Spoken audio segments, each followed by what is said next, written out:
Aha! Ha-ha! Yeah, the skin line's Fire Soul Fighters. It's good. It's a damn good skin line. I'm impressed. Like, actually impressed for once. Normally, I find a lot of the outfits in League of Legends to be, like, pretty bland. Or to kind of miss an opportunity. That one looked good. That one looked damn good. And this is coming from somebody who fucking hates League. I hate League of Legends. With a passion.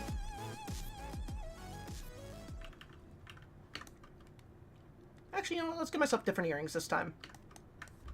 That works.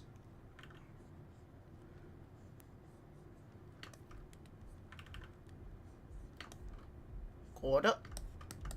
Behold. It's me! But, like... You know... It's me!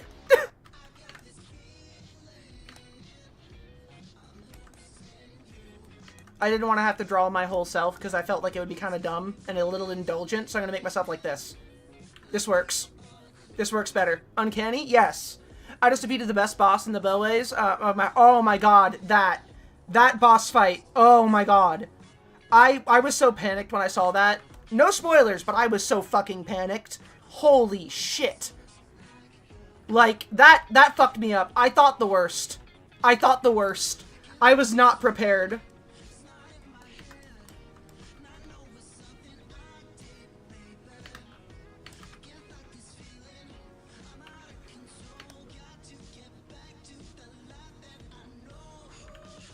It scared you too? It was fucked up for them to do that! It was fucked up for them to do that! I mean, understandable, excellent move, well played, but like, goddamn. Goddamn. There we go.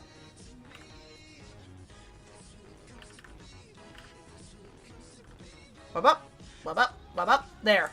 Horns!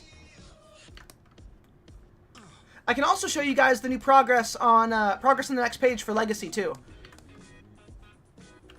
It's almost done. It feels kind of nice because like normally it takes me forever to get a page done, but I prioritized it, and oh, it feels good. It feels good. I'm trying to play fewer video games in general, just to, you know, focus back in on stuff that I should be doing, which is helping. It's helping everything, which good, but. Fuck, is it tempting? It is tempting. The siren call of many a game. Many a game. Ugh. The things I wish I could play.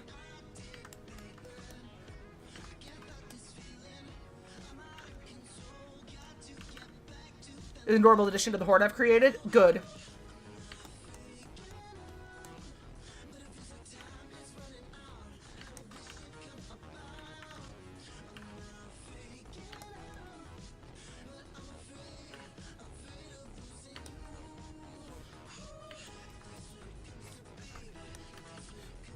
It's me every time I turn off stream.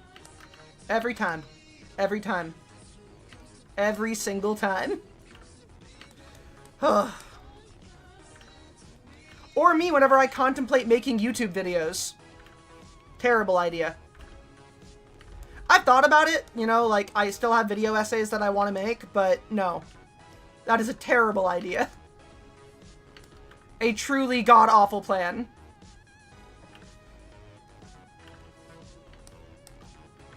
No one gonna be listening to me yap for that long. Plus, I can't edit videos. I'm bad at that. No one gonna be watching that shit. And I ain't sinking all that time in for nothing.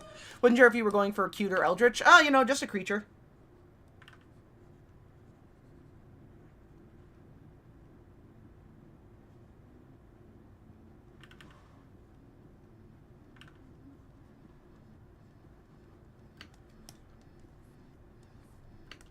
I cannot picture you trying, I cannot picture you trying to bread tube. I would not be bread tubing. I would not be bread tubing.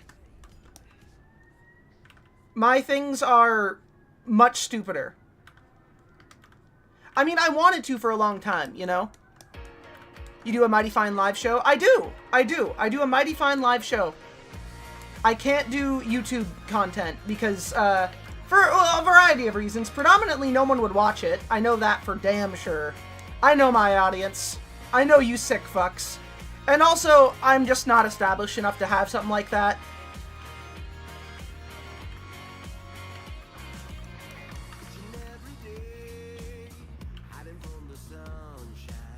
That's why I abandoned the Evangelion video I was making.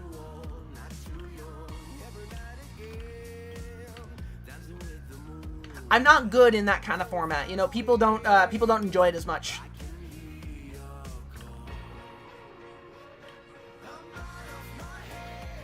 I just sound better live. Whoop.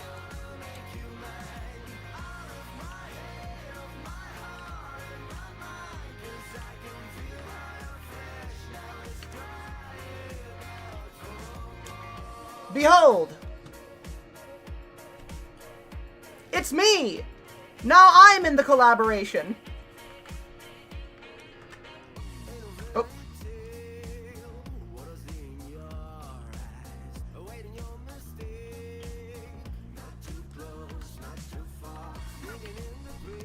This is one of the dumber things I've created.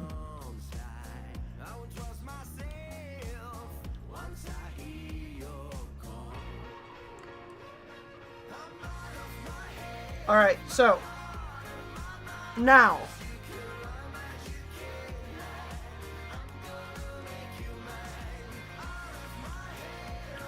I'm just gonna freestyle this one. There we go. Right there, right there. Oh, nope. I gotta fix that.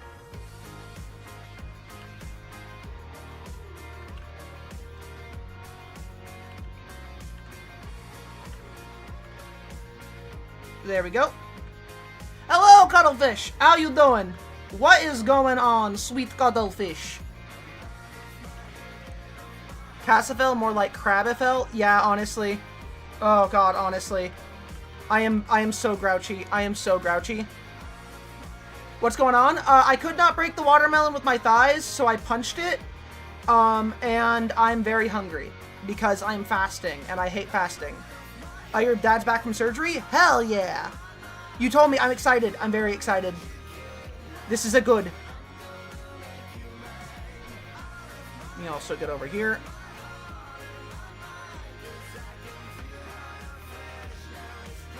There.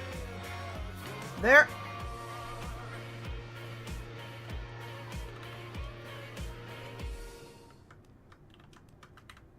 Ba-ba-ba-ba. There we go.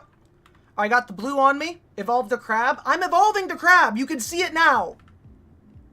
Look at all this crab evolution. Look at this. Is it not crab enough for you? Fuck. Behold. So simple, so whimsical. Yeah. That's how I did some of my early comics.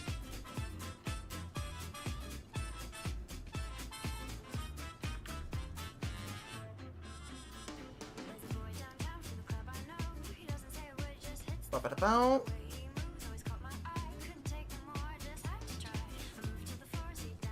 Are you not crab entertained?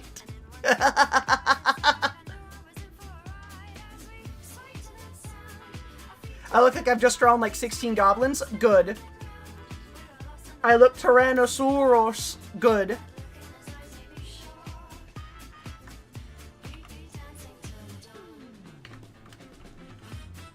Huh.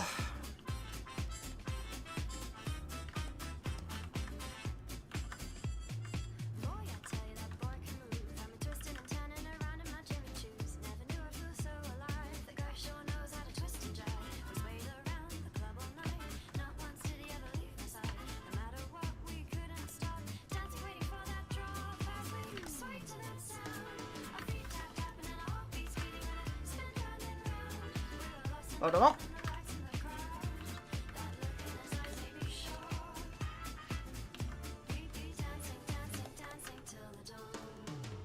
I'll put that there and that there. There we go.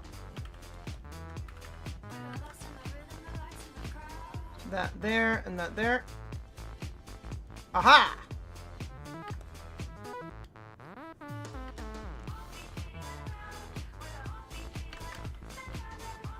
You are seeing the process at warp speed right now. This is why you don't see me do a whole lot of art of myself, because the majority of it I'm just drawing it like this. It's why I like fan art so much, because they have actual desire to draw myself. Why am I starving instead of eating tasty foods? Because I'm fat and I need to lose weight. I'm fat and I need to lose weight. That is why.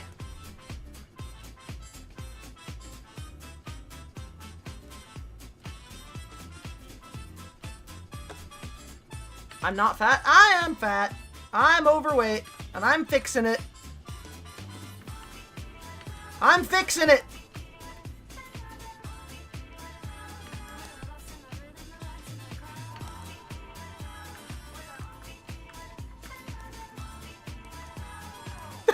This is one of the dumber looking things I've ever drawn myself as. But do I, like, have to fix it? Yes. For my own comfort, yes. Don't try to talk me down off this. Don't try to talk me down off this. I talked myself into it. I wrote myself into this shit. I'm doing it. I'm gonna do it. I'm gonna make it all the way through. I'm fasting until I hit my target weight. And I'm hitting my fucking target weight. I'm going down to 170 by January, and then I'm going even further beyond.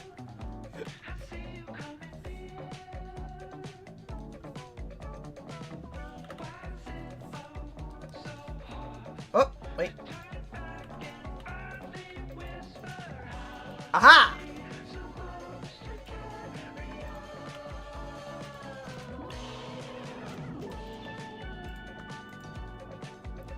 You know, as a show of solidarity, I might join you.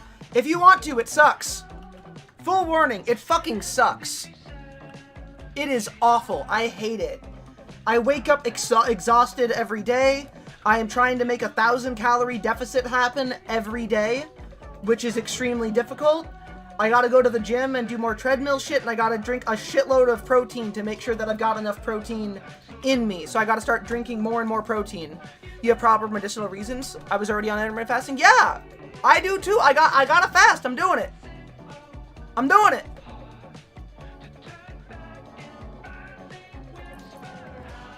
Oh, there's the animal. What's the animal F? Venetoraptor. A Venetoraptor. What is a Venetoraptor? Chat, please convince her to be a little less extreme. You cannot convince me to be less extreme! You cannot convince me to be less extreme! I do things all or nothing! I go in and I do them the best I can. If I am in a flower smelling competition, I am taking home the gold. I am taking home the gold! I will never be defeated! You cannot stop me! No one can stop me! That's a fucked up dinosaur. I love them.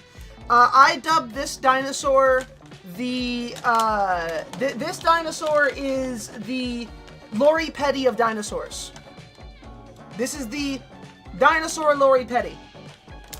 Also, I am being careful. I'm taking vitamins to make sure that I keep my nutrition levels up.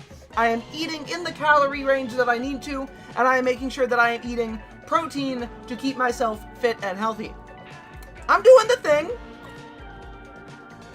I'm doing it.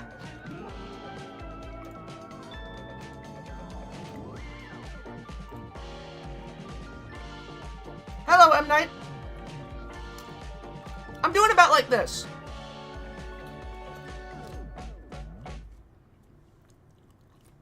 Is this what you've been? No, I got that cuttlefish. 1, 2, and 4. Mine is severe body dysmorphia. It's not as extreme, but it is something that does plague me. I have severe body dysmorphia. I am extremely uncomfortable in my own skin, and I cannot afford the money I would need to change things about myself through surgical means, so I am doing so through means that I can control. And I go 0 to 100 on stuff because if I give myself an inch of wiggle room out of it, there is a way that I'm not going to do it. So I go all the way on, because if I commit to it and do it as hard as I can, I'll stick to it.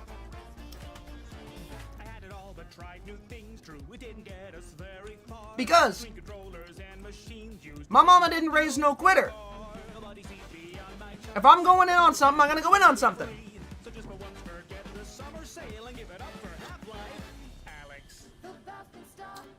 I'm doing it, baby. Oh, also, behold the new comic page. This is how Kamu had a gun.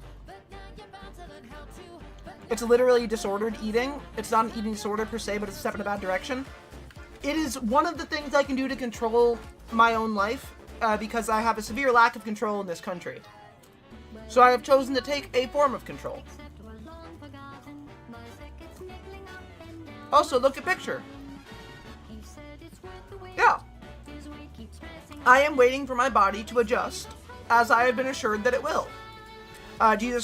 Trump really is speedrunning his downfall? Like, who posts what do you... yeah, I know. It's insane. We can go for some news if you guys want. Also, yes, Kamu's got a gun. Kamu stole Arthas's gun. I hope you guys can read it. It's hard to give a fresh new start when everyone's anticipating another masterpiece of art. If this machine keeps playing dead, we may end up on the other side. So hold on to all your hacks. Let's show 'em a AAA done. Want to see a clip of an upcoming documentary I'm excited about? Sure. I'm down. Also, don't be worried about his wrist. Be worried about his whole body.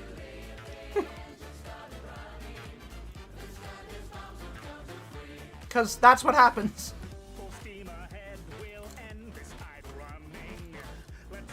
Oh, you can't send me a Twitter link. I can't use Twitter. I can't use Twitter. Mom Donnie putting up the Oval Office with Optimus Prime levels of Riz. Mom Donnie just killing it. Absolutely aces, no notes. Hello, Heretic, how you be?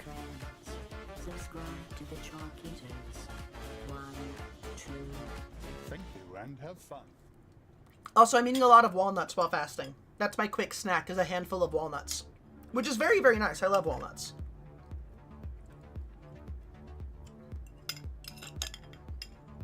Granted, I wish I had chocolate-covered walnuts. Have I seen the season finale of Has Been Hotel Season 2? Yes, I have. I am so fucking hype. I am so fucking hype.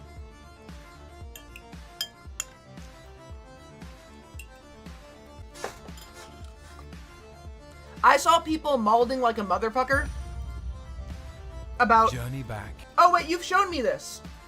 F, you showed me that. Oh, also, I eat trail mix, too. I just don't have a lot of access to trail mix. It's not on my list of things. But, okay. Has Been Hotel, right? Hold up. Hold up. I'll give you my thoughts.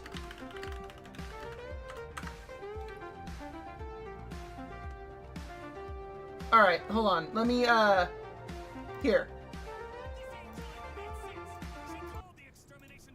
Hold up.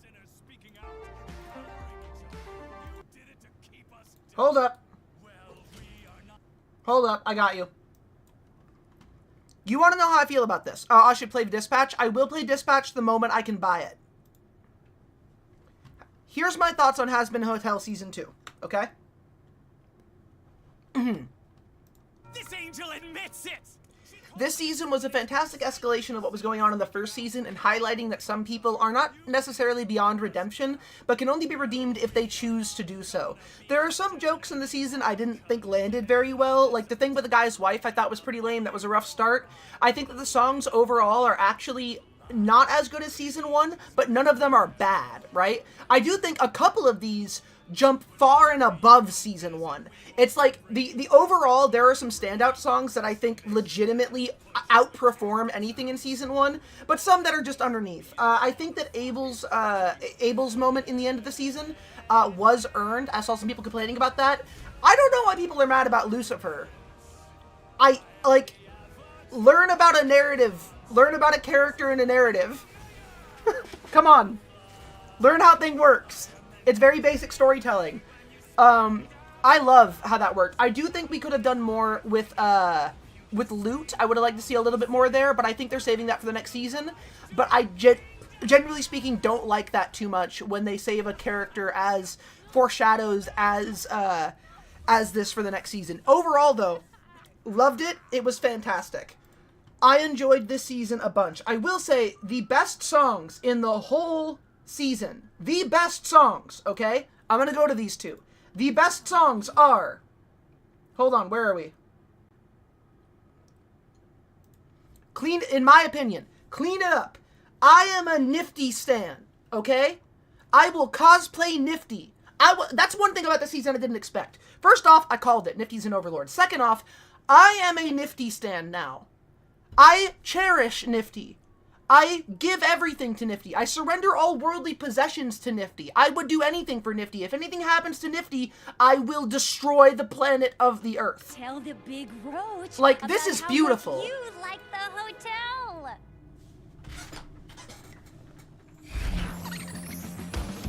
There's an endless stream of fashion built in hundreds of bugs. If you love this bench, just wait till you smell our rugs. Cause people far from piss and come on their butts. Fun and fun, they feel like it's a totally clean it up. Hypodermic needles left all over the place. And our rats have grown immune to being sprayed by mace. So I gotta take my knife and stab them all in the face. And now they treat me like they're queen because I'm covered in rat boy. Medical and hotel of my dreams. Disgusting as ugliest building that I've ever seen. Then I get to clean it up. Nifty, what are you doing? Helping! Can you help differently? Okay! ホテルは本当にとても素敵です。チャリはとても優しいです。彼女は成功すると信じています。とても大好きです。会社はトラッシュ。そして彼らはアス。でも私はまた夢を信じてます。私はクイーン。Yes! Yes! Yes! I feel seen by this creature. Like, I feel seen, you know? I thought Lucifer was going to destroy Vox and solo the V's, but I didn't watch season 1, and thus didn't have understanding of his role in the narrative. Oh, yeah, no, Lucifer is my favorite character in the show that isn't part of the hotel. Lucifer I cherish him so much. I always love Lucifer as a narrative character. I adore his arcs in any story I see him in. He's either a great villain or a great hero, or anti-hero, rather. And I love Lucifer in this because he is so clearly a dude who just had his dreams fucking crushed. Like, Lucifer's dreams were spat on and crushed, and he's just what's left of them. Nifty is definitely cast core. Yeah, no, Nifty is I see Nifty. I see Nifty. I love Nifty. The single solo is my favorite in the show. Let me see this. Oh, whoa, hold up. Not done with that yet. Hold up. So, okay, Clean It Up, one of my favorites.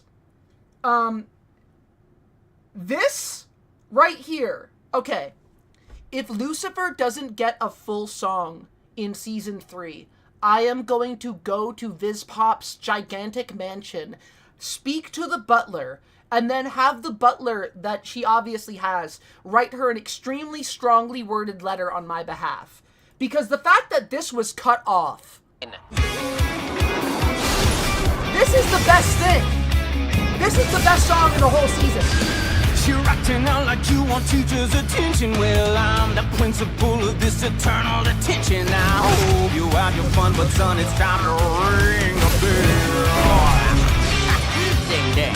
Cinnamon, you're getting way too big for your screen. Now I'm here to drop the punishment. It's gonna be me. Just in case y'all have forgotten who's the motherfucking king.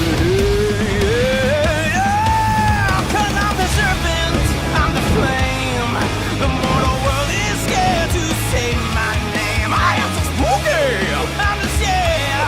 I am a living aspect of the infinite. So scream all you want, Mr. TV Hitman. I'm nearly a god, who are you? Just a dead man. The fact that we only got one verse and he was interrupted. I know I'm not alone. Because something happened on the internet. Okay, hold up.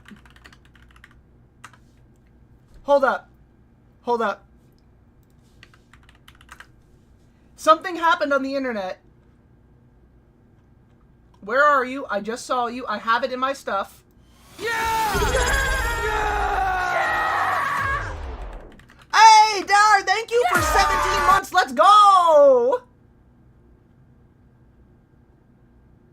Oh, damn it, where are you? I have you in here. I know. There it is. Someone created an entire thing. An entire thing.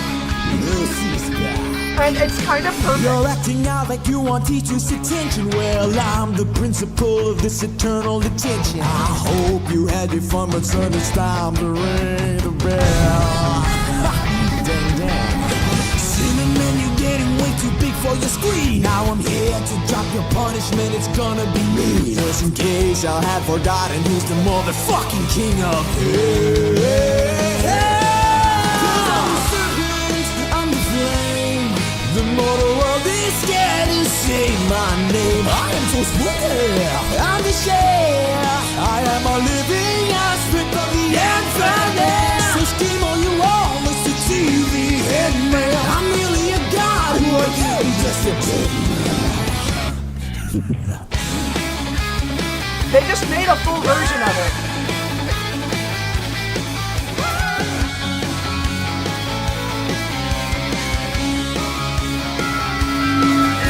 Your chest like you're rising, like you're turning the tide. But I've seen your kind get fighters still thinking they could hide from me. You see a dollar crowd and now you think you're in control. Cause I'm the nightmare, I'm the mark. The kind that makes heaven keep the lights on after dark. I am so vicious, I regret that you're still here trying so hard to imitate. Keep on scheming, Mr. Scream for a hair. I'll shatter you into pieces with a punch in your dick. No, straight up, I'm with you, M. Night. Whoever played the guitar for Lucy said he needs a raise. We need more guitar in Lucy's stuff. Lou needs more guitar.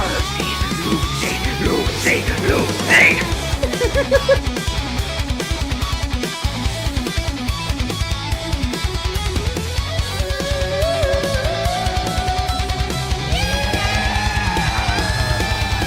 You pushed your luck, now understand. You're in my hell, boys, obey my command. I'm the fall, the first to disobey. I took the gates upstairs, then I paved my way. Every demon, every overlord answers to my hand. I'm the king for a reason. My hell, my land. Keep on flashing, keep on screaming, act like you on the show. But I'm Lucifer for a reason. I decide how far you go. I'll leave that for all of you in the chat, because I know like 5 of you wanted the same thing, and this is a good version of it. There you go. But yeah, so Vox Populi, great song. But my favorite, hands down, my favorite of the entire season is Losing Streak. This song, I got a weakness, I got to type, right? I got to type. Losing Streak is the kind of music that, like, just, I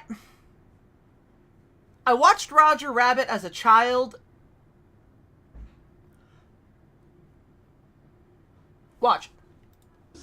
Nobody wanting nothing from me. And a song sung by a lovely broad. This is unfair. Here's to you, baby. Angel! It's been so very long since Lady Luck kissed you. Still you listen for her song and pray that she missed you. Dead inside, 'cause you know it's all pretend. Close your eyes, 'cause you're going off the deep end again. You're living for the rush, for that royal flush, but you take what you can get. You play your final ace for a pretty face. Tastes like scotch and cigarettes, and you can't help falling, going all in, though your odds are bleak, till you break your losing streak.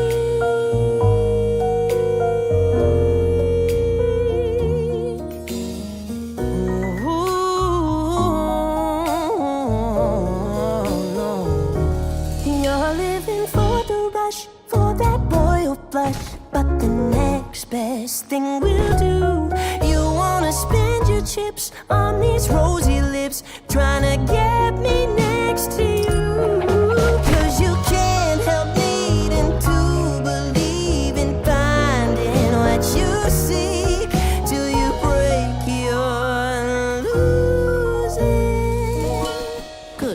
out there, boys.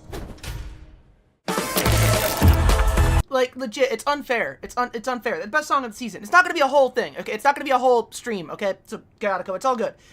We just finished the season and give my thoughts. I loved this season. It was great. Panic from, this whole song from Husk. Well, that's the thing. Husk has definitely got a thing for Angel. 1,000%. 1,000%. But yeah, definitely in for it. Love in the Bottle was also fucking fantastic. Keith David. I missed the tune of first clinking, Dillian kick the sin up a notch, diving in quicksand faster than sinking. I'm leaving behind all of the cares that I've been overthinking. Find friends in my wine, stay unawares just as long as I'm drinking. Love in a bottle, love in a bottle. Don't need love when it comes in a bottle. Start when you're bluffing, double or nothing. Lap it up, la la la la love. Is in the eyes of the beholder. Gin never lies or fucks you over. It goes down the same every time. You need someone to hand your chips. Go all in and abandon ship. You're jumping for the water and it's all 100 proof. Legit fantastic. Keith David is perfect. But yeah, no, absolutely loved it. Also, Piss, this song right here, Serpentius is my boy. I pray, if anyone hurts my sweet boy Serpentius, I will find them in the night. I will find them in the night. That's it, I'll find them. You can't run from me. You can't. And this is, like, last on the list of, like, top songs this season. He's our best Victorian introvert. He definitely could have caught Jack the Ripper, and he probably should have, but he didn't. He didn't, and that was a bad choice. That's why he's in hell. Because of the whole not stopping Jack the Ripper thing. You probably should have done that, Pentious. But now you're good, don't worry. We're not watching the whole show on Twitch. No. Just listen to some of the songs, going over some of the songs, then back to drawing. Because I was asked what I thought of this season. This season's fantastic. Last song, then back to doing more drawing, okay? Here we go, last song. This one, mwah, delicious. This song, incredible, okay? Phenomenal. Don't forget the Abel solo. I'll play that too, but I'll play that while I'm drawing. These Elysian nights, alone in the golden skies, lost in a memory of how it used to be when it was only you and me, and our old petty slides. I found home in those. Yes, baby, send it to church. Let's go. I couldn't see. I'm sorry. Hold up. No. Messy fight. He's so fucking sloppy. He is such a dirty bitch, and I love him. Look at that. What did Vivs mean by this?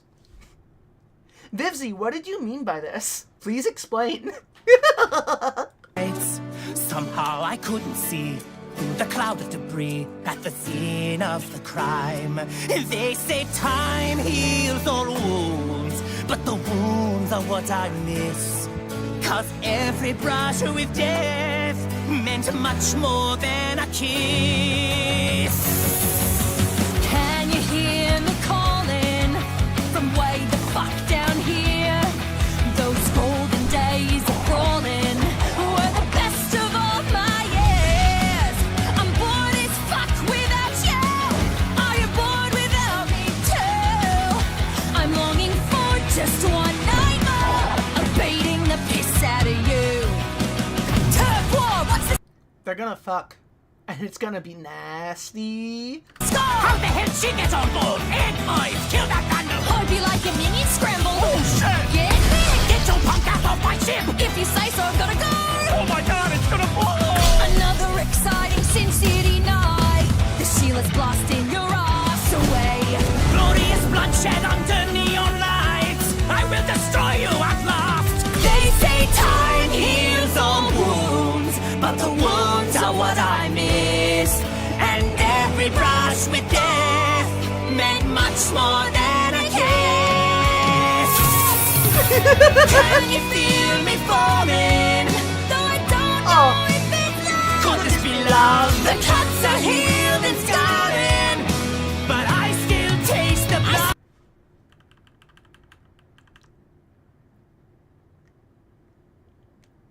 Gonna go for now. Adios for now, okay? Mwah. I love the shot of red lighting moving through the smoke. Oh, 1,000%. Have fun? Absolutely. Look at my snake boy. He is absolutely into that. Oh, and Cherry sent him nudes, 1,000%. Miss Cherry sent him nudes for sure. If there's one thing I'm sure of, it's that she sent him nudes. His little Jason Derulo hand movements at the end always get me. Oh, 1,000%. I still taste your blood. I know I tried to kill you, and you tried to kill me too. You blew a hole right through my soul while I was beating the piss out of you. Here it comes. I said it earlier, I'll say it again. Send it to church, Serpentius. Let's go. Do it. Do it. The piss out. Every time. I'm blocking it a little. Hold on. I'm gonna move a little bit. Look at this. The piss With his hand on his ear. It's so good. out of you.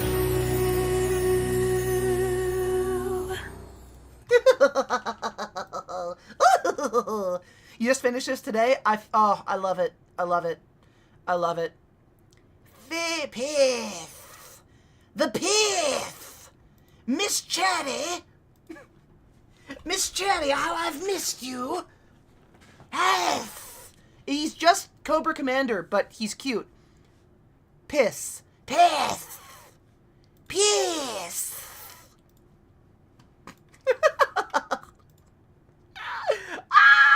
All right, here. All right, here's the last thing. Vision's getting blurry now. Also, okay, so just a thing here, okay? If I had a nickel for every time, what's his name? Patrick, what's his name? Patrick something. Hold on. What's his name? Hold on. Patrick Stump. If I had a nickel for every time Patrick Stump showed up in a cartoon that I was loving, explicitly to sing an out-of-nowhere banger, I'd have 2 nickels, which isn't a lot, but it's weird it happened twice. Who is the maid with the buttercup hair? Where do you get off, Pat? Patrick, explain this to me. Why does this keep happening? Why? Let me get this. Let me see this. Ooh. I enjoy this drawing. This is a good drawing. I like the character designs you have here. Your pencil work is solid. It is a little sketchy, but I know that you're working on that. But I see some very confident and powerful lines here, and your face construction is really, really good. Abel was the star of the season for me, my little 1/3 misogynist. Oh, this little guy. This little guy. Can't breathe, vision's getting blurry now. Nosebleed, never been so worried. How am I supposed to handle the pressure? It would have been better if I were anybody else. Dear Dad, tell me what you would have done. Too bad that I'm not your bravest son. Why'd I have to be big to lead? I wish that I could be anybody else. I'm supposed to do something. Am I supposed to do something? Do I run? Do I dare? Can I grant my own prayer? Get a grip, throw a pair. Let me stop you right there.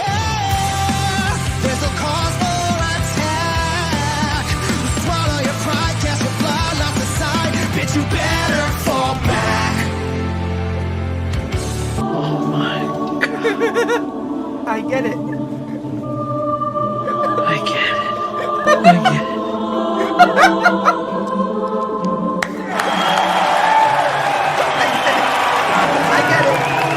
I get it. Perfect. You know, it's crazy that it took this to make sure Abel could activate his stand. Swallow your pride, cast your blood lost aside. Bitch, you better fall back. It's crazy. Do you know, is there any other character who has their dad as a stand? That we're judging the Hasman Hotels artwork? Not mine. No, I was talking about yours. He's good. I love Vivzy for giving Adam and the people around him a rock theme. Adam had classic rock music for his. Lute has modern rock, and Abel has pop rock. Yeah. Oh, Abel, you fail, son. I love you. Don't be anything like your piece of shit dad. Please be better than your piece of shit dad, please. Lute got soaked while being called a bitch. Oh, 1,000%. I'm sorry. Lute was absolutely into this. Lute is not a healthy person. Also, I feel zero sympathy for Loot. I want to get that out there. Fuck her. All my homies hate Loot. Fuck that bitch. Fuck her. Loot is a piece of shit. Fuck her. Fuck her. Fuck her. The end. Fuck her. She sucks. And yet the internet goes feral and calls Abel misogynistic for Abel referring to Loot as a bitch. She is a bitch. How is that misogynistic? She is a bitch. She's a terrible person. She's a cowardly, self-centered fucking monster. I can't fuck the dad. The son is probably the next best step. Loot fucking sucks. Loot is a sanctimonious, self-righteous piece of shit. If there ever was a bitch that ever was, it is in fact this bitch. This is the bitch.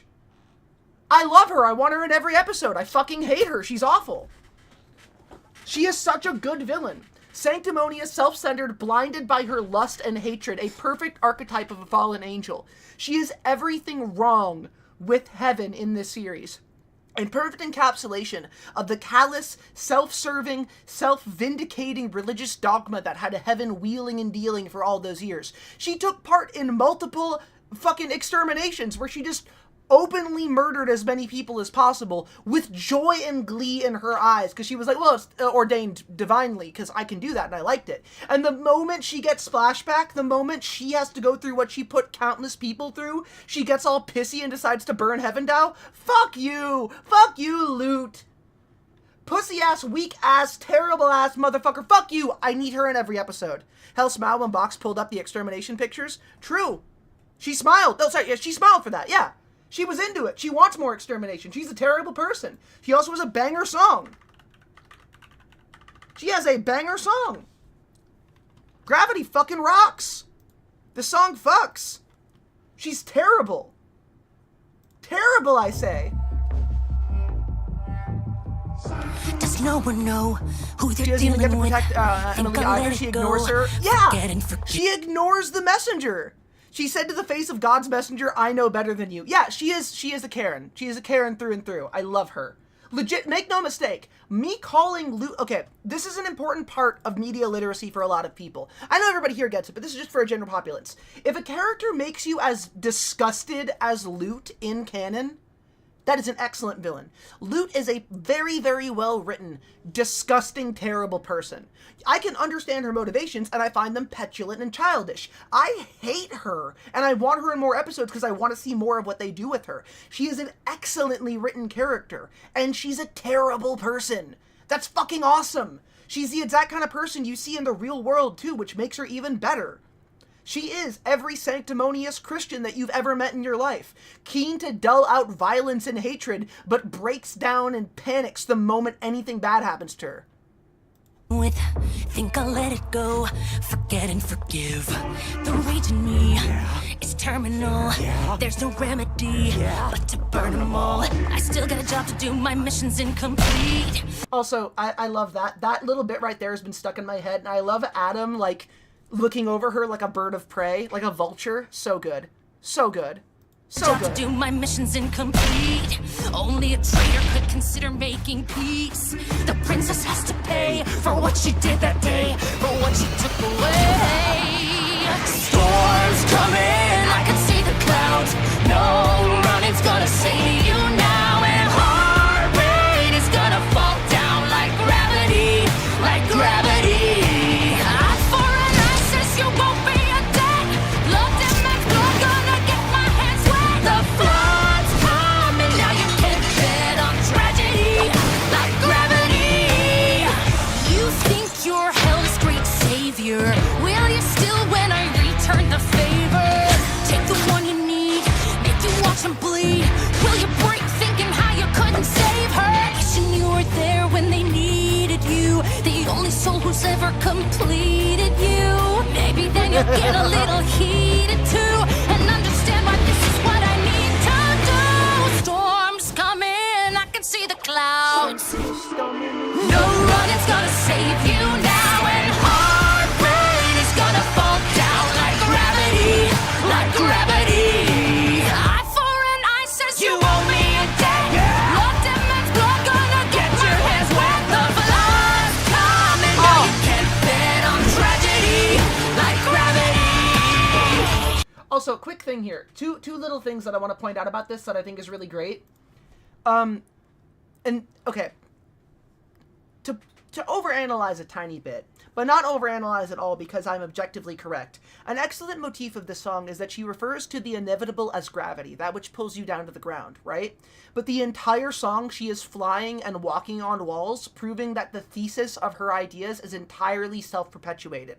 She walks on walls as if gravity doesn't exist. She moves through the room as if gravity has no sway on her, showing that it is entirely self-imposed or externally focused. She's speaking in terms like a biblical, she says like a flood's coming, like the biblical flood. She says consistently that she is, like, this is like an inevitability, when in reality she is in total control.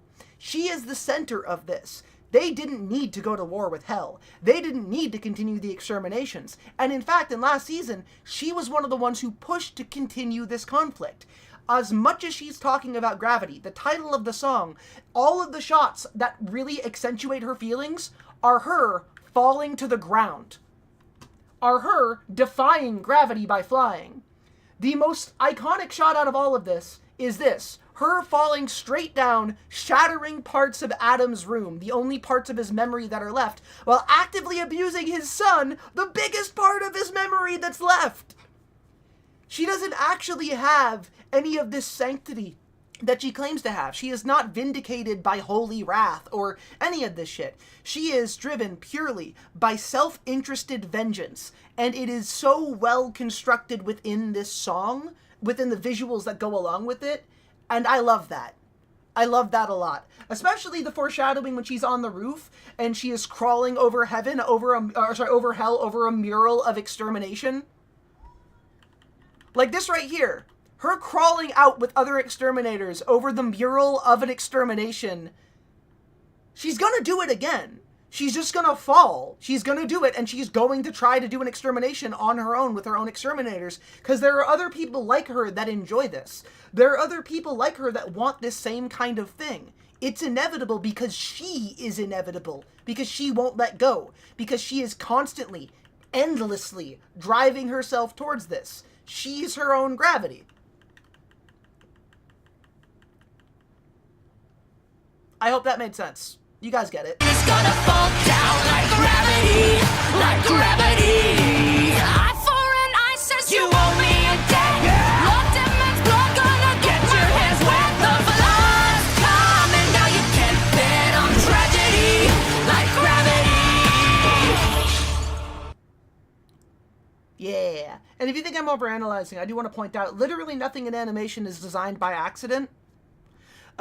This one fact about the way the animated Lut's movements for this music video is so good because they animated her like a bird in a cage. Yes, that as well. Like, every action of her is so, like, restrained and bursting. The emotion in how she moves is really, really good. And it gets more loose and unhinged as things go on.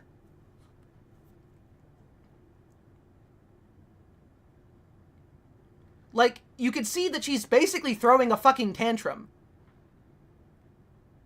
She's having a breakdown and a tantrum. So basically those Christian churches that failed the baby formula test, I watched, wait, what's up? Like one facility was filming some lady's breakdown in front of the church's security because the church wouldn't even let her sleep in her own car in a parking lot. Yeah, people like that, exactly. People exactly like that. Lut is one of those people. So anyway, that's me analyzing this. It's still part of art. It's still an art thing. It still counts. It still counts as an art thing. Also, I have to draw yet another goblin. For me, being added into this, I'm just going to go ahead and put myself right over here. Let me add myself in here. Let me find a way to do that. Let me just go ahead and...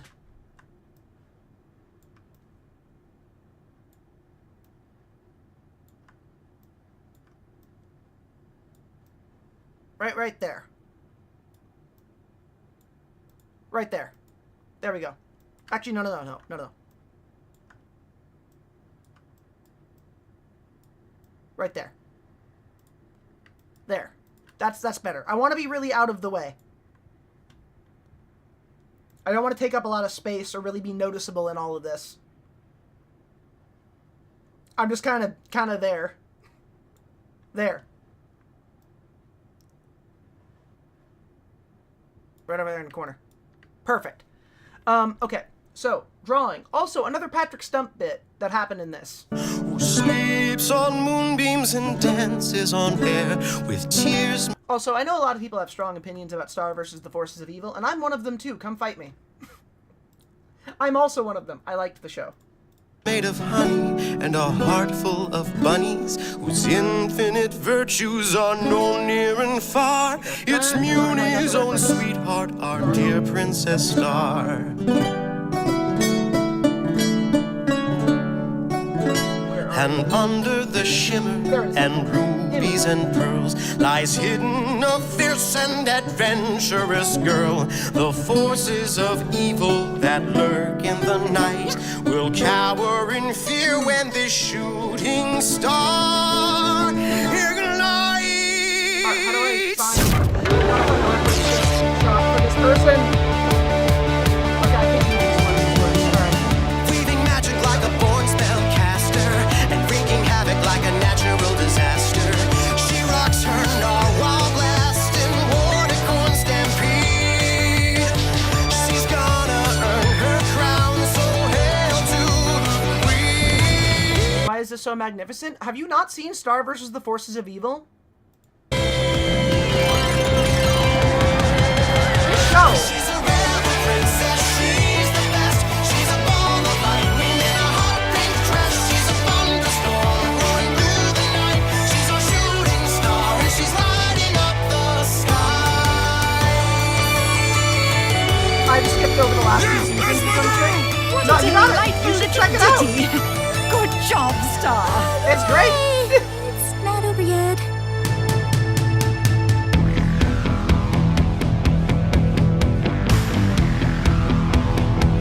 Is it perfect? No, I think it's great though. Shooting star shining in the night so bright. She started to attract a pair of envious eyes. The feeling rose up from behind the jester's cross. She drove him away but didn't know what she had lost. Glossaric and her book of spells. How could she know Ludo would take him for himself? She confessed to her parents, all full of dread. The king and queen exchanged a look, and this is what they said. This is what they said. This is what they said. We will keep your silence for you from the citizens of Muni and the High Commission too. To keep the peace, we will play the game. Royal secret from royal shame.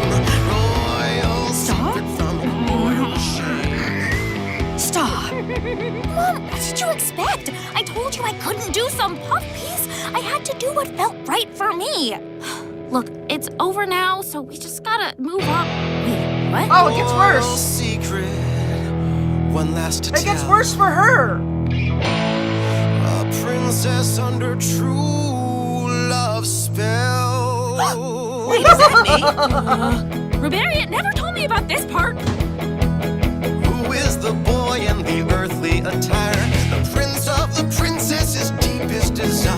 I don't need to show it, I think we all know it. But just to be certain, I'll say it again. Star Butterfly is in love with her best friend. And his name is Marco Diaz. Oh no. Excellent job. Excellent job, show. You really chose the best choices. I love this episode because it's just it is the most dick move possible. And it's exactly what should have happened. Peak. Mwah. Excellent job. The transgender, Marco? Yes. Princess Marco. Never forget. Oh, the best part of it on Broadway? Oh, yes. Has been on Broadway. For sure on Disney Plus. I'm not watching on Disney Plus. I'd find other places. The lady that did the experiment, she called... Wait, what? And oh, dear Lord. Oh, that sounds horrible. Fuck. God damn, you gotta warn me about these things before just telling me, and so holy shit, that's terrifying. But yeah, no, like, that makes sense. Charlie Kirk was a fucking monster, so the church he went to being demonic and evil, that makes sense. Not even giving a pregnant woman birth, fucking formula is crazy. Also, here, to brighten you up a little bit. Started this. I'm singing it. I'll finish it. Oh, you fucking piece of... I love you always, baby, for me. I'm here. What a gas. Took a while, but I'm present at last. It's me, Foxy.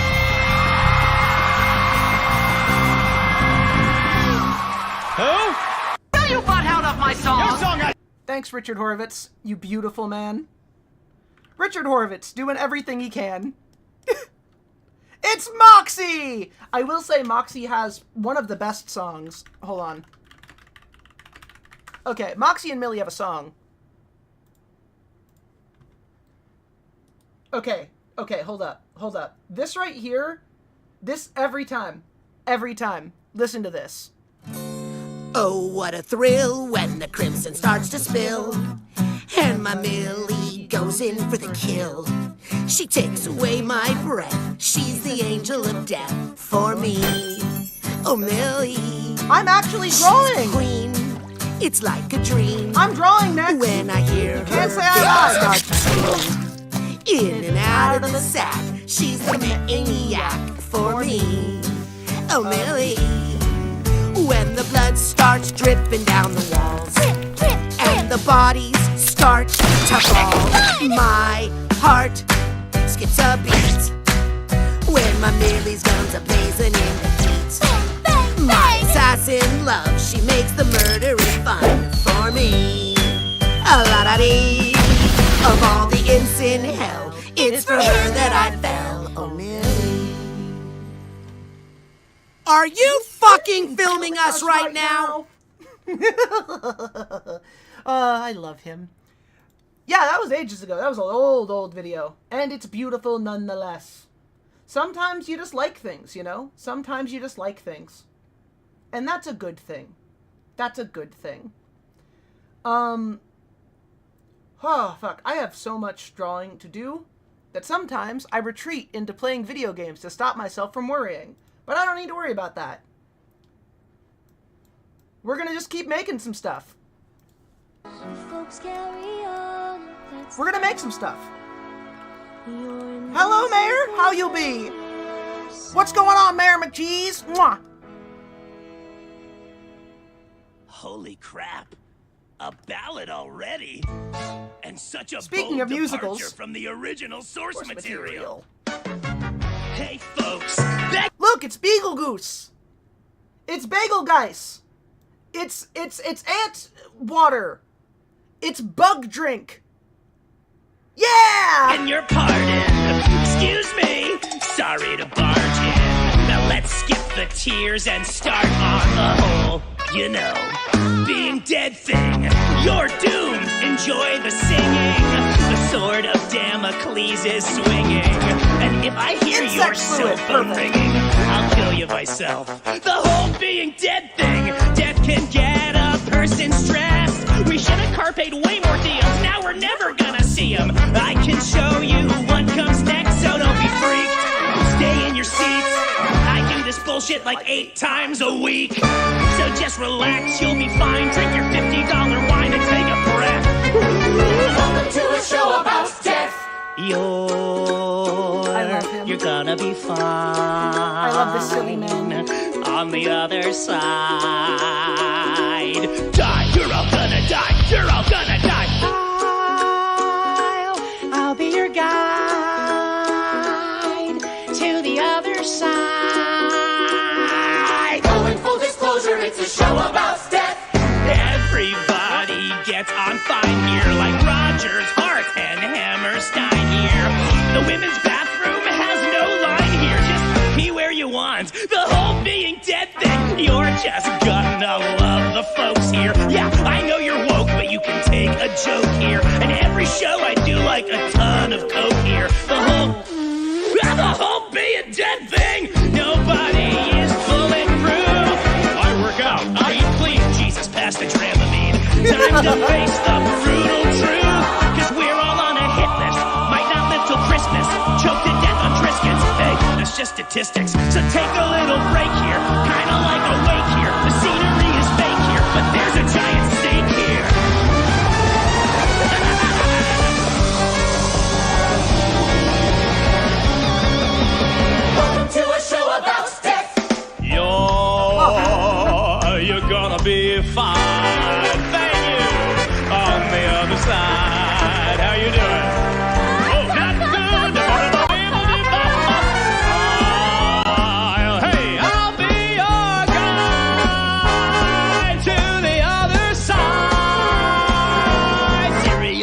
this is a show about death. I cannot imagine putting yourself through that vocal thing like every single night. That sounds like pain, such agony. My God, you gave me a bit. I got big head. Thank you for activating my large skull mode. I appreciate. Mwah. If you die while listening to this album, it's still gonna keep playing. He's not wrong.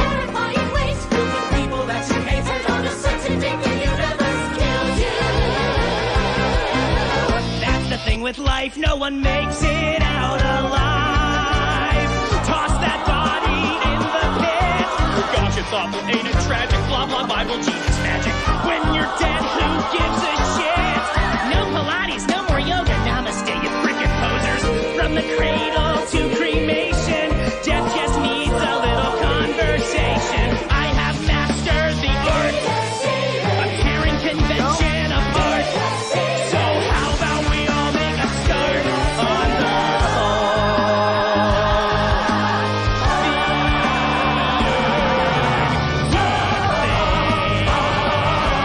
God, I hope you're ready for a show about death. Good job. Good job, Beetlejuice, the animated thingy there. Good job, Beetlejuice. You're doing a good job. I'm proud of you and all of your many accomplishments, like being played by that guy, and being in that movie that one time, and being in that movie that other time, 40 years later, and Winona Ryder. That was a really great one. And also, Alex Brightman. Good job. Good job on Alex Brightman. I'm proud of you. You are certainly doing all of the things I expected you, Beetlejuice, to do. What's this? God, my thighs are cold and hurt. What is this? Oh. Another one! Motherfucker! How you keep giving me these? I love these things. Captain, the winds are too strong. What are your orders? Here we go, lads. Forborn into the abyss. He said the abyss? Why the hell we going in there? Are ye mad? Ha! Afraid to get wet? Where is this music coming from? Whoever keeps playing that music, keep going. I'm playing as fast as I can, Captain. Captain, I see it. The end of the storm. We will survive.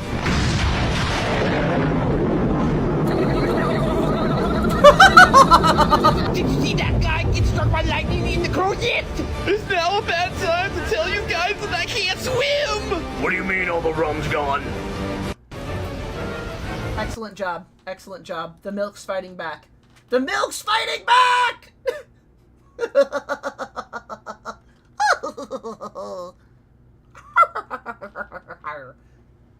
You're all very silly. There's a comic where 3 Beetlejuices meet and the cartoon version stunts on the other 2 every time. 1000%, because the cartoon version is basically a genie. The cartoon version of Beetlejuice does not play fair. That motherfucker is doing some other shit. He's on some other things. The clip? What clip? You didn't send me a clip. Send me a clip. I don't know. Do it. Do it. Do it, coward. Send me a clip then. Fucking do it. Let me see here. Oh. Oh, fuck. What the hell is that thing? A family Huh. of very sleepy sloths. Oh. Unlike any you've seen before. I love them. They're like many sloths I've seen before, actually, but I appreciate it.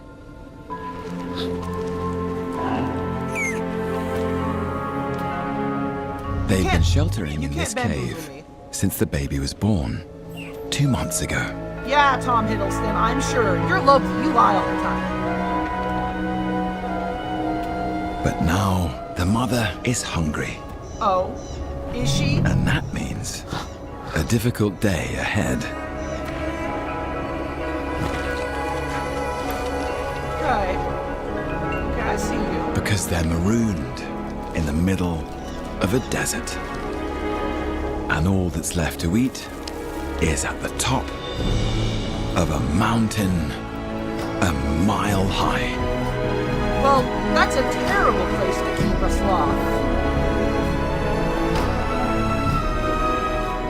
I mean, if that's how that sloth plans out its day, I'm not surprised they went extinct. Goddamn. Why are you living on the top of a mountain that's a mile? Why? Why are you living there? I feel like you may have made some bad choices. If you find yourself starving to death raising 3 children in the middle of an arid wasteland desert where your only food is at the top of a mountain over a mile high and you are a sloth, you must question what choices you have made that have brought you to such an occasion. Okay? Now, if you were doing an Ice Age, you deserve it. Those movies are kind of ass. If you weren't doing an Ice Age, I might have some sympathy.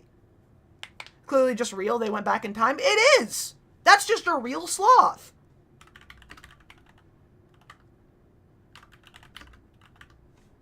That's just a real sloth.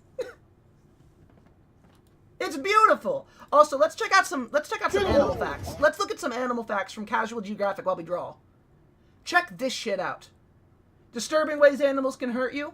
The fossa. Whale beef. Humiliated by nature. That time an orangutan planned a murder. Giant ginger tree hip. An orangutan planned a murder. An orangutan planned a murder. Orangutan's still best ape. Bees don't always choose peace. But in 2014, Why one not shocked Zifrank? scientist when she not only orchestrated the I like Zifrank, but these stories are real and true. And Zifrank sometimes lies. I checked. A tarantula cannot vomit fire. I looked. They can't do that. I was lied to. life canceling of another, she essentially hired a hitman to do it.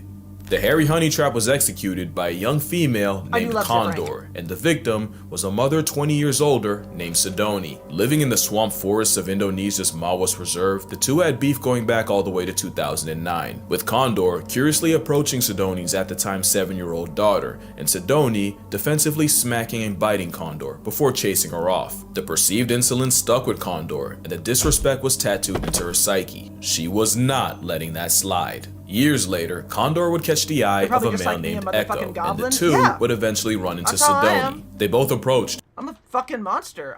RJ Boss. Wait a minute. RJ Boss, haven't I seen you before? Haven't I seen you before? I believe I've seen you before. Hold And on. Echo seemed to inspect Sidoni, who was now jockeyed by her 4-year-old son. Echo seemed curious in the mother, before losing interest and proceeding to mate with Condor.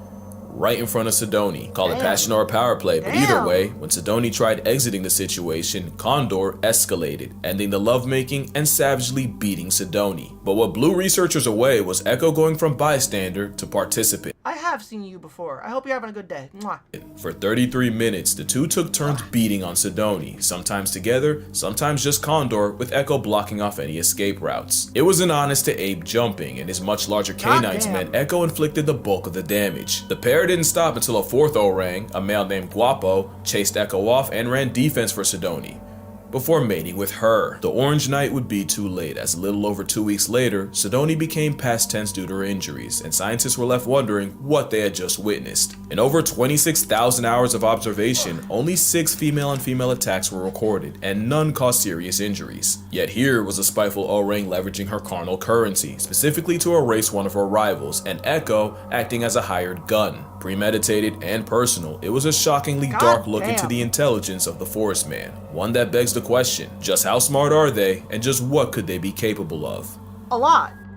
You know, to say orangutans are intelligent is honestly disrespectful, cause this tree-happy ginger ape is damn near human. That is an animal that can 100% speak. They just really don't want to deal with taxes. I stand by that. And that's only partially a joke. Their name, Orang Utang, literally translates to man of the forest, because locals swore they were plus-size people that chose not to speak because they know then they'd have to get jobs. In 2014, a court in Argentina actually granted human rights to Sandra the orangutan after 20 years of captivity. There's a cute saying that goes, if you give a chimp a screwdriver, it'll use it as a weapon. A gorilla would accidentally break it. A bonobo would become the screwdriver, but an orangutan, he'd hide it, use it to dismantle his cage, and then let all his friends out. There's a bunch of reasons for this brainy Bigfoot, and one of them is them being the biggest mama's boys on earth. No other mammal spends more time with its mother.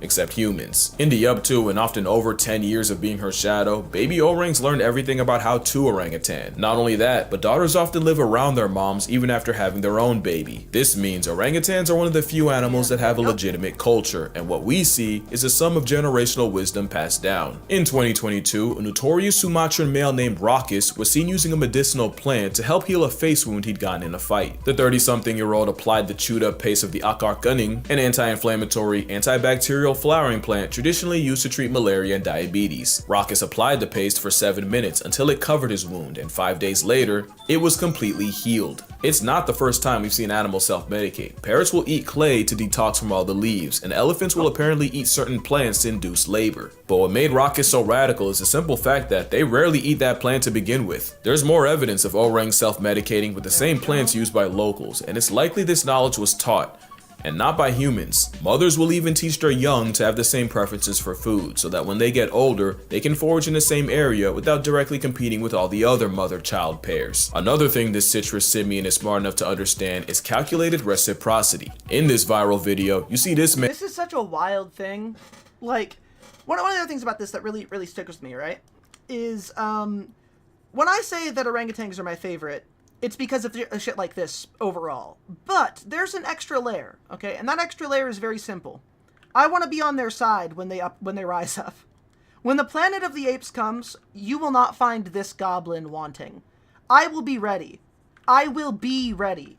I will not be caught with my pants down when the orangutan uprising occurs, all right? I will be there. And I will be with my friends. I will be with my ape brethren. And we will rise beyond anyone else. We will survive. We will fucking survive! I love monkeys.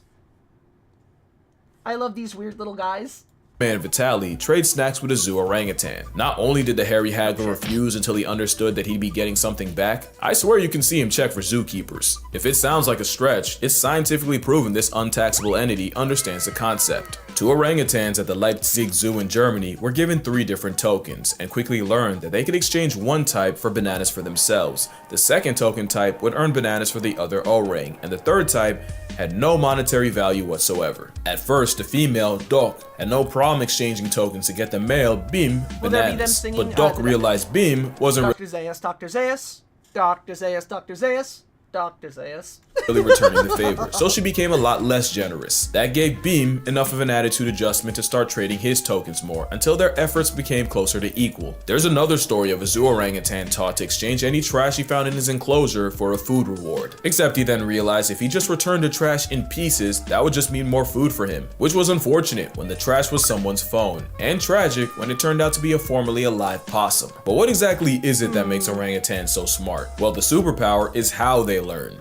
When orangutans are spending all that time with their mothers, they learn everything they need to by watching and copying. Even after they leave, young males will find an older, phalangeed male to use as a role model, learning how to be an alpha male by mimicking everything he does. Mimicry is how they learn, and that learning creates cultures. It's scientifically proven when resources are good, orangs spend more time around each other and more time peering, watching, observing the other orangs. It's not just people watching, it's gathering intel, and they don't just do it to each other. Orangs regularly learn things just by watching the humans around them. This male was seen attempting to catch fish after clocking locals doing it, and one female, Supina, tried starting a fire by dipping a glowing stick in kerosene, blowing on it, and even rubbing it with another stick. But this shadow clone jutsu can be wildly inconvenient. Camp Leaky. Do you understand what that means?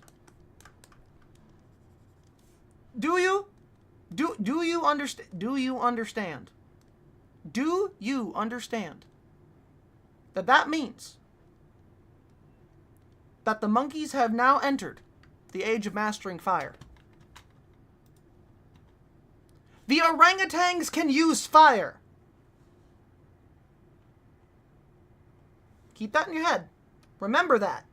is an orangutan research and rehabilitation reserve where the Auburn apes have plenty of opportunities to study humans right back, leading to the trend of orangutans untying canoes from the dock and stealing them, and not even triple or quadruple knots can discourage them. Fun fact, it takes about a 7-hour canoe ride to get to camp, so one documentary crew decided to save time with a speedboat. They lost that time after a redman stole the boat and left them stranded. The power of perception has taught O-rings how to breastfeed, drive, and even saw wood, all from watching a human. It's said O-rings have the intelligence of a 4-year-old, but I've yet to see a toddler that did its own laundry. Now you're seeing what I'm saying. Bro's smart enough to talk, wise enough not to, and she's only sawing like that so we don't catch on. But what if I told you there's an even higher level of intelligence they can get to? Deception. Deception requires foresight and anticipating the actions or thoughts of another party. That's where intelligence can get scary. If orangutans have the capacity to trick us, we're talking about a whole different ballgame. Which brings us to the story of Fu Manchu. Now we're talking about an orangutan outsmarting humans, and it happened in the 60s in Omaha Zoo in Nebraska. I know, nothing ever happens in Nebraska. I could go there! Yo, I could go there! Where nothing ever hey, there's something. There's something. That made me feel good. That made me feel good. I can go there. I can go see where Fu Manchu tricked a bunch of humans, because orangutans are, in fact, some of the most powerful creatures on this planet. Hitchhiker's Guide was actually written for the orangutans, because you see, Douglas Adams was in league with them, as am I. Douglas Adams and I understood the power of the orang, and we were trying to write, well, okay, I didn't write it with him, but you get the idea. We're running cover, because if the orangs are to be in charge, and they will be one day, we must give them grace. One day, zoo director Jerry Stone was doing his rounds when a couple keepers ran up to him. Panicking, they told him not 1, but 5 orangs had escaped and were roaming the zoo. This was not good. Like all apes, an orang outside is a code red situation, and a starting lineup of them walking amongst people was a canon event begging to happen. All it would take was a human or orang getting too curious for it to be a bad time for everyone, and Jerry sprinted to them before anything could happen, and he found them just chilling. Yeah, Jerry was greeted by 5 fugitives just people watching in the elm trees by the elephant building. Clearly all they wanted to do was visit the zoo like everyone else. But you can't just have several hundred pounds of primate in public unsupervised, so Jerry literally went up the tree, grabbed an orang by the hand, and led them all back to the exhibit with no resistance. Jerry was less gentle with his staff, and let it be known that another mistake like that and someone would get pink slipped straight into unemployment. Yep. Clearly Stone made his point, because nothing like that would ever happen again. Until next week, when it happened again. Yup, somehow, some way, orangutan gang got out again. No one got hurt, they actually went to the exact same spot in the trees. But a troop of tangerine men exercising free will is a nightmare for zoo PR, and this time, Jerry was ready to give someone permanent PTO, because no shot someone went through all that school in debt just to not close a furnace door. So imagine what went through Jerry's mind when the tans got out again. But this time, there was a catch. I used to think you'd only hear this line in a movie, but nah, someone actually ran up to Jerry and said, "You gotta come see this." And he wasn't wrong. You see, in the orangutan exhibit, there was a moat, and down at the bottom of that moat was a furnace door. And sure enough, they caught one of the males, Fu Manchu, fiddling with the door. They were watching from a distance so Fu wouldn't see them, but they couldn't see exactly what Fu was doing. All they knew was suddenly the door flew Next, you take it easy. I will talk to you later, okay? Mwah. Mwah. open, and Usain Bolt felt a disturbance as these men broke the sound barrier running down to stop them. So now the solution was simple: clear the enclosure of anything that could be used to escape, and do it daily. And sure enough, the orang breakouts came to an end. For about a week, until it happened again. Jerry wasn't even mad, just tired. Remember, he was a zoo director, and these Mandarin menaces were monopolizing his life. And it was while perp-walking Fu Manchu, who just had to have the biggest eating grin. Jerry noticed a glimmer out the corner of his mouth. He pulls it out, and it all becomes clear. Out was a 4-inch piece of wire bent like a horseshoe that Fu Manchu had stashed between his lower lip and gum. The very hairy Houdini had been using it as a lockpick for weeks and hiding it in his oral wallet. No one taught Fu. Not only did he orchestrate his own emancipation, he had the foresight to realize he couldn't have the key out around keepers or else it'd get confiscated. Fu Manchu would be named an honorary member of the Locksmith Union of the United States, and Jerry Stone would go on to work with several other interesting apes, including a gorilla named Harambe. Fu Manchu wouldn't be the last, or arguably the most creative. 27-year-old Carta used a stick to short-circuit an electric wire, and then used a bunch of sticks as a ladder to climb out her enclosure. She then just sat and enjoyed the view for 30 minutes until her keepers pulled up with tranquilizers. at which point she just went back in. Last year, Kimbali broke out of an $11 million I know we're breezing past that, but I really want you to absorb that information. I want you to make that information that you just got part of you. An orangutan learned how to pick a lock and hid that information from everyone around him. That orang learned how to escape at any moment they wanted to, whenever they wanted to go, and just took that information in the back pocket and kept on trucking. Truly an absolute menace. I love him. Habitat in Toronto by cartwheeling past a wire barrier. Mind you, that habitat opened up the summer before. Bro flexed on them 11 million ways. The important thing is, in none of these cases do you see an orang get out with malicious intent. Most times they just cosplay as people. But what if one did have beef? And considering all the lockpicking I've seen from McAnally Official, I imagine that many Arabic techs could learn to master, could learn to pick master locks. Considering what you've seen from McNally Official orangutans, many orangutans could learn to pick master locks. Yeah, 1,000%. I guarantee you that. 1,000,000,000,000% they could. and use his powers for malfeasance. This is Ken Allen. It's the most famous name in orangutan lore, and you wouldn't even know the name if his mother Maggie had succeeded in smothering him before he even got it. He'd be named after the two zoo officials that would raise him instead, Ken Willingham and Ben Allen. As a baby, he'd soft launch his shenanigans by regularly unscrewing the bolts of his crib and dismantling it. And once he got too big for a crib, keeper Joanne Thomas would take him around the zoo in a stroller, a decision that arguably cost the zoo thousands. 5 days after moving into his new enclosure, June 13, 1985, Ken climbed a wall and got out. Years before, folks caught Ken building a DIY ladder out of some branches. One thing I didn't mention is living in the trees full time means orangutans literally make their beds every single night.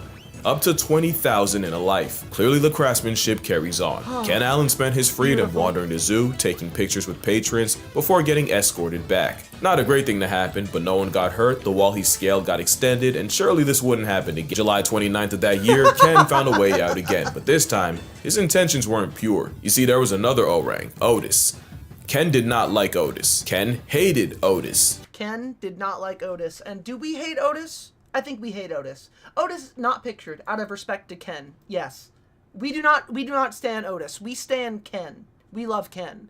One thing I'll say about Has Been Hotel and the Helliverse that I remembered is that yes, the show isn't perfect and it may not be adored by everyone, but there's one thing that is for certain. The VAs for the shows really enjoy doing VA work. Yes. Very much true. Very much true.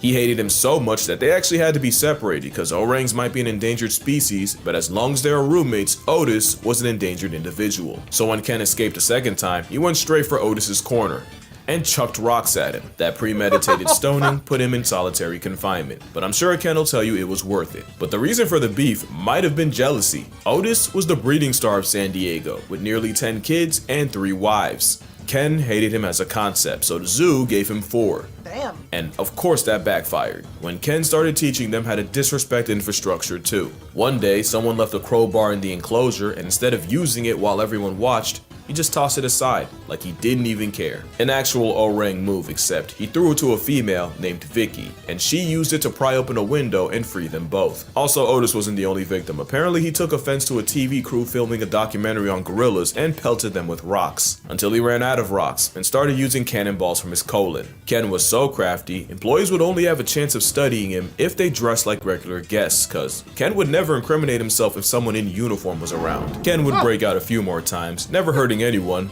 except Otis. He did once approach a child and mumble, "No one will ever believe you," before walking away. And if you doubt that, your disbelief makes his legacy stronger. His legacy was he cost the zoo over $40,000 in zoo. And I was that child. I was that child. And no one ever believed me. This is why I love orangutans and why I'm on their side. Because I've seen their ways. I know how they work. I know what they do. The orangutan uprising will occur, and I will help it. I mean, why wouldn't I? They're awesome. Let's get to chill out and eat cool fruits all day. I ain't mad about that. Let's go. Let's do it. Orangutan uprising, baby!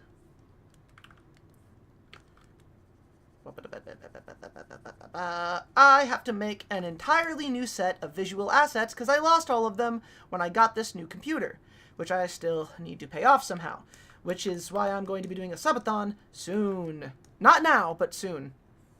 And I mean like a serious subathon, like a not offline unless I'm sleeping subathon, which I need to mentally and physically prepare for in a big way, because that is going to suck. But I got bills to pay. I got things I gotta earn. I got stuff I gotta do. I got plans. I got plans, baby! I'm not doing the subathon now. I will be announcing it at a given time, and I will be giving everybody a heads up for when that's going to happen. Just for everybody to know that it is going to happen. I'm just not yet. Okay? Subathon will occur. Which... oh, boy.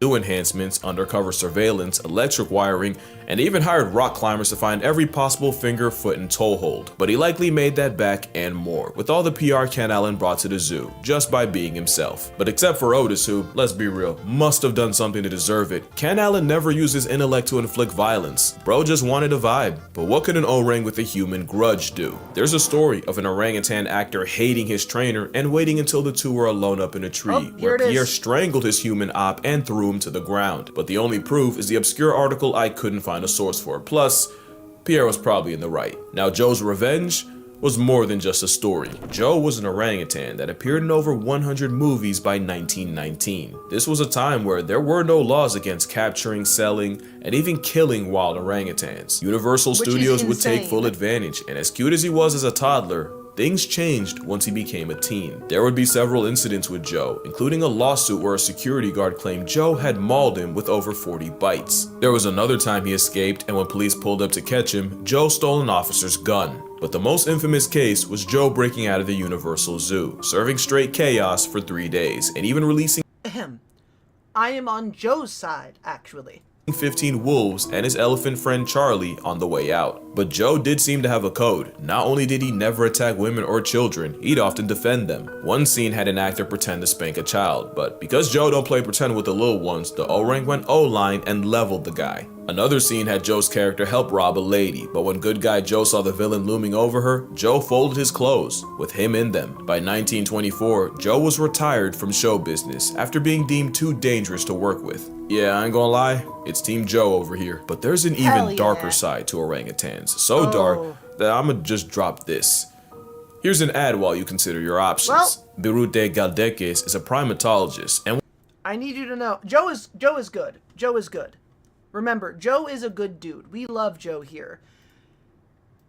I have heard some horror stories about what has been done to a variety of animals in captivity, and I believe one of those horror stories might come up, but it cannot be talked about on YouTube usually. So I don't think it's going to come up, but still, it's a thing. And if it doesn't come up, I will give you the general lowdown of what it was after this video, but I'll give you the general breakdown of what happened to this orangutan.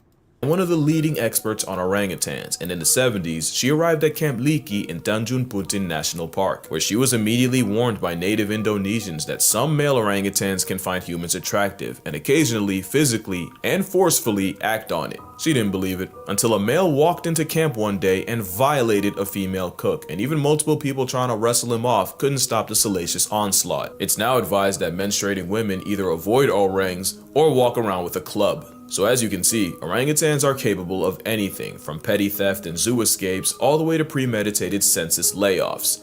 But honestly, they could and should be way worse. An orangutan has never been on record murking a man, and some have had very good reasons. Joe Martin had every good reason, and the fact that he died with no body says more about his kind. The strong mom bond means Joe's mom was almost certainly destroyed for him to be taken. Joe suffered all manners of neglect, including electrical burns from wires, eye damage from the constant stage lights. He was given cigars and alcohol which ruined his health, and he was even knocked out by former heavyweight James Jeffries. All without never really interacting with another orang. Joe going through all that and never severely maiming someone is our entire relationship with orangs in a nutshell. We have done far more to them than for them, in worse ways than you think. I can't even say what this one went through, just know her name is Pony and her story is not for the weak. Pony is the one I was talking about, and I don't know if I should tell you about Pony. Like, legitimately. Pony's the one I was going to tell you about.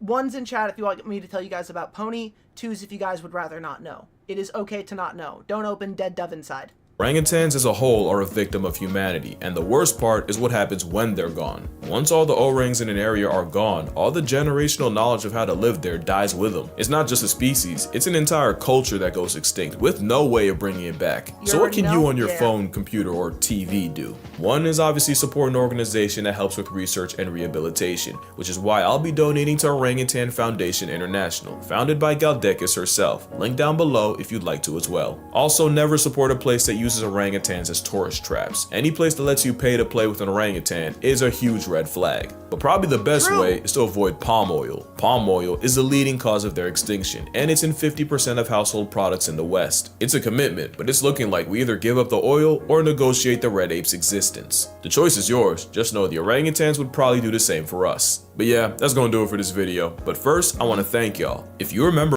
Alright, I will sum up Pony the Orangutan very quickly because I only saw one in chat, and that feels like a fair thing. If you want to know, here it goes. Pony the Orangutan was, in no uncertain terms, abused in a way that is heartbreaking and horrifying. So I will give you guys a minute to mute if you want. When I'm done speaking about it, I will write on the drawing board that I am done speaking about it. Okay. How do I start this? Pony was a wild orangutan that was kidnapped by a group of people. I'm going to give you very broad strokes because I don't want to go into major details. She was shaved and prostituted to different people in the area. I'm talking about human beings. And she was chained to a wall while it all happened. She was eventually, to my knowledge, rescued. I could be wrong about that. I believe she was rescued, though. But in broad strokes, that is what it is. If you want to know more, I wouldn't recommend it. It is harrowing in such a way that it is hard to articulate. Yeah. Investing. Yeah. But with that horrifying notion of life out of the way, let's listen to a video that's a little less fucking terrifying, shall we? Here. Taxes, and a ferocious hidden ness. 3 things school ain't teach you enough about. And unfortunately, this isn't a finance channel. Of course, we're talking about the final boss of That picture was taken during the raid. Good. She was rescued. Good. The maligned weasel, one could say measle, of Madagascar. The Fusa. And with that, there's 2 types of people. Those that have never perceived this rough draft cat, and those that never would have if Jada's will would have rocked Chris and left him with Fresh Prince before they did 2 movies. And that might be because putting the Fusa on a lesson plan would mean explaining to a room full of children that concealed poop shoot is their actual name. Cryptoprocta ferox is their scientific tag, where ferox means fierce or ferocious, and Cryptoprocta refers to the Fusa's anus being hidden from the public. Fusas use scent glands to mark their territory, and these glands are found in the anal pouch, and this anal pouch is like a modesty garment for their brown balloon knot. That modesty got rewarded with the scientists immortalizing the big bad of Madagascar by its forbidden Fruit Loop. At least they're not alone. They could always start a support group with a platypus. The name almost becomes purposefully provocative when you realize there is one whole, no pun intended, genus named Fusa. This Fusa genus has 1 living member, and it's not the Fusa, cause screw them, that's why. It's actually the, to be fair, closely related Malagasy civet. But the fact is, a dope-ass scientific name like Fusa fasana went to the civet, but the actual Fusa got stuck with missing butt muzzle. That's not the last or worst way they get screwed by their own anatomy. I think you know what's coming, here we but go. We'll get to that. Maybe the name refers to how much of a pain in the prostate figuring out what this beta-tested big cat actually was. The Fusa was first described in 1833, where they were put in the vivarid family. Not a vivid ferret, although I wouldn't blame you, but a family that has the pea smells like buttered popcorn binturong, along with civets and genets. In 1939, they were moved to a subfamily Infelidae because folks were really sold on it being a cat. In 1945, a change of heart put incognito back with vivarids. Almost 50 years later in 93, they got a little warmer with a DNA study putting the Fusa at the mongoose lunch table. But it only took 2 years for someone to try to argue them back with the cats and family Felidae. An animal that hides its seat lips in a family of felines that flash it like ID should have told them the Fusa was the imposter. And eventually something did, and they were put in the Eupluridae family in 2003. It took almost 200 years to ascertain what this unhinged roid weasel was. That still begs the question, what exactly is a fusa? That question takes way too much time to answer, and it's probably why most schools don't even bother. So obviously I'm going to try to do it in a minute with no teaching degree. So, with Order Carnivora, there's basically two teams, Team Cat and Team Dog. Team Dog, Caniformia, is basically all the animals you think are dogs, and you got your pinnipeds, the raccoon family, your bears, and the weasel family, aka the animals that think they're bears. Team Cat, Feliform, are, well, cats, hyenas, and the mongooses. The Fusa is on the Feliform side, and their family Eupluridae is full of animals you've never seen before. If you can name this, you're either lying or you're better than me. The Fusa family shares a common ancestor with the mongoose mafia Herpesidae, and both of them are distant cousins with the hyena family. So even though I'm pretty sure I called it a weasel twice, they're actually on opposite sides. In fact, when you think about it, mongooses are the weasels of cats, and weasels are the mongooses of dogs. Eupluridae has other Madagascar predators you've never heard of because King Julian didn't scream their name loud enough. They include 6 types of Bonceras, like this ring-tailed right here, and also mongoose members like the brown-tailed and the broad-striped. But like I said, the closest living relative of the Fusa is the Malagasy civet that snatched its chain and took his name, but best believe the Fusa gets the last word. So what is a Fusa? The Fusa is an overgrown steroid mongoose civet understudy built like a time-strung cougar with the same cursed anatomy of a hyena. Nothing about animal casserole is straightforward. Even their name had to be an argument. Anyone who had a childhood like mine would pronounce it the same way I've been doing. But if you follow the Attenborough rule, Sir David would have had you saying Fossa. What if I told you both are technically wrong? Cause their name comes from the original Malagasy word, and apparently the correct way to say it is foosh, like foosh, with a performance anxiety at the end. Experts feel free to correct me, but apparently that is the closest to the OG Malagasy pronunciation. It's just that the global game of telephone has Americans saying Fusa, while England pronounces it as Fossa. So if your point of reference is the movie, it's the Fusa! If it's Sir Attenborough or the Wild Thornberrys, it's Fossa. And if you want to feel better than everyone, it's Foosh. Now, another reason the Foosh is blacklisted from the curriculum is not just because... Fuchsia. I like Fuchsia more. I don't really like the Madagascar movies too much, so that works out. Oh, boy. I am so tired. I need food so fucking bad, y'all. I gotta cook something.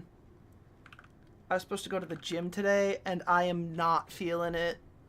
I am not feeling it. I know I gotta go, but I am not feeling it. I'm tired, and I'm hungry. The mighty Foosh. The mighty Foosh! As it should be. To the world of the mighty Foosh. The mongoose thing should make a whoosh sound? Yes. I agree with you entirely. What I'm doing, by the way, here is trying to set up, like, color lines so I can make something that looks neat out of this explosion instead of just doing a big gray blob. But I don't know if it's going to work. And in fact, I'm looking at it, I think it's not going to. But it might. It's coming together. Yeah, it's coming together. I can see it coming together. Oh. Fuck. Yo, I'm tired. I think I'm cooked. I think I'm cooked today. Guess they will never see the demon who isn't there. You're invisible when you're chasing to the moon. Me. Guess they will. Mwah. Yeah, you know, I will be able to come back tomorrow because I will prep for it. Friend-shaped? Friend-shaped. You are friend! You are friend-shaped.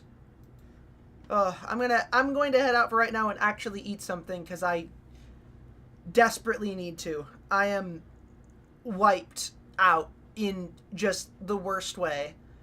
I have no plans. I am still...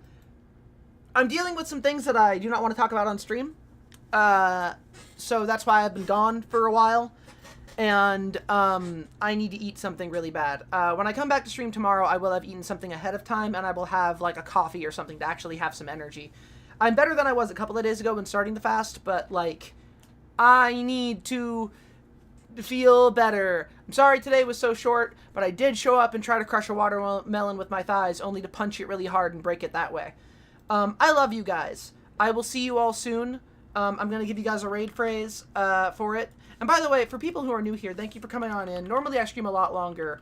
Like a lot longer. But I am currently learning how to fast, and I'm dealing with some stuff. I'm dealing with some stuff. It's horrible. Oh, I won't starve. It's okay. When I come back tomorrow, I'll probably do, like, Sekido or maybe some drawing stuff. Like, maybe a little bit of drawing, then some Sekido. I love you guys, and I will see you soon, okay? Take it easy. Keep it sleazy. And I will do, like, a chill stream tomorrow, okay? A chill stream where I've got energy, and we vibe, and we just yap for a long time. And we do some video game and some yapping. How